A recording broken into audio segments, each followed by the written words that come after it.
Islamic জ্ঞান কতটা? চারটার মধ্যে কয়টা সঠিক উত্তর দিতে পারেন? কমেন্টে জানাতে ভুলবেন না। ১ কোন নবী তুর পাহাড়ে আল্লাহর সাথে কথা বলেছিলেন? এ হযরত সালেহ আলাইহিসসালাম, বি হযরত মূসা আলাইহিসসালাম, সি হযরত হারুন আলাইহিসসালাম।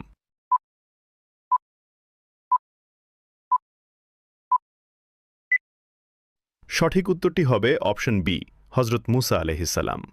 ২ কোন নবী মসজিদুল আকসা পুনর্নির্মাণ করেছিলেন?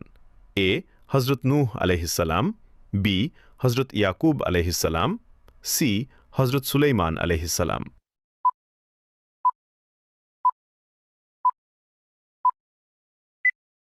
সঠিক উত্তরটি হবে অপশন সি হযরত সুলাইমান আলাইহিসসালাম। ৩ কোন নবী পিতা ছাড়া জন্মগ্রহণ করেছিলেন? এ হযরত ঈসা আলাইহিসসালাম, বি হযরত ইসহাক আলাইহিসসালাম, সি হযরত ইয়াহিয়া আলাইহিসসালাম।